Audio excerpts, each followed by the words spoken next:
So we'll be tackling the financial system as part of the financial markets overall. And we take it in several parts. The financial markets, the financial intermediaries, and the platforms in terms of laws, regulations, supervision, and then the financial system development and growth.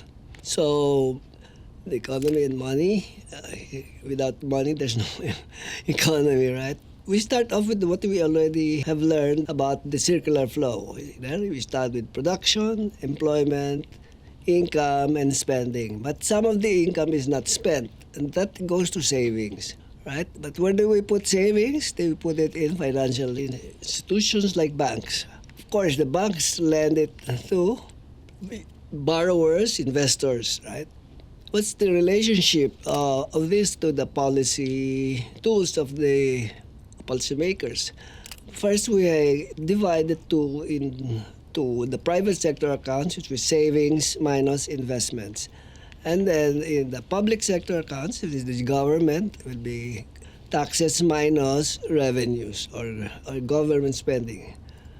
And the third part, we add those two accounts, will equal the external account, which is exports minus imports of goods and services.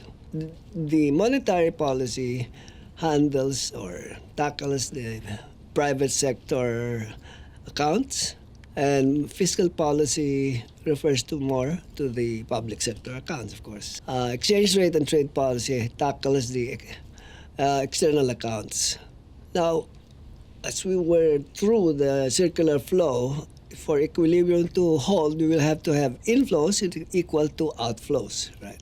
So, and that can be expressed in this way. Investments, government, and exports are inflows into the system. On the other hand, savings, because it's taken out, taxes taken out of your pockets, and the imports goes out of the country, so those are outflows. So you have to equate them. And if you just rearrange, transfer one side to the other, we have x minus m is equal to S minus T plus X M minus I minus G.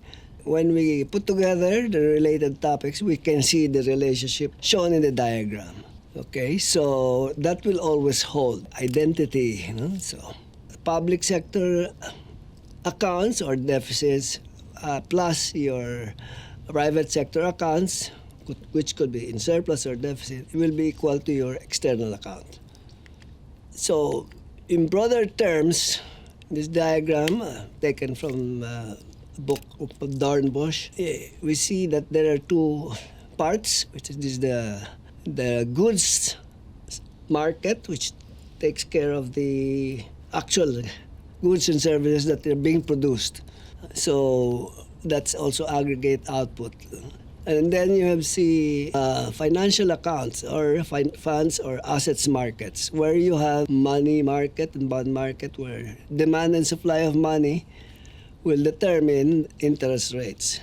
Monetary policy, which addresses the money demand and supply, will affect the economy via interest rates, the main one. No? So, but fiscal policy, when the government decides to spend or overspend, it's already counted as part of aggregate demand. Okay. But then it becomes income. Of course, when you produce something, it creates income. The income now will result in demand for money, and also it will provide savings. And then, of course, there's a central bank or BSP coming in the money part. So let's take a look at the relationship of saving and lending or borrowing and spending. They are two different activities, although they may be same person. For the borrowers, they will be looking for capital that they need, and then in order to expand their business or get their companies running.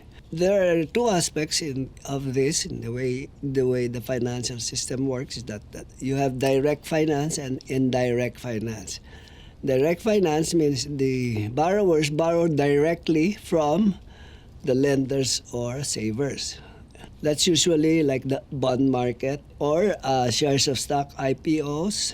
Although it will pass through the brokers, really eventually it will be the savers who will be putting money there. Unlike in the indirect finance, you have the lenders are chosen by the financial intermediaries like the banks, right? When you put the money in the bank, you put the 10 million, you don't care what the bank does in terms of, because they are better positioned to us evaluate, monitor the borrower from their side. So it's considered indirect finance.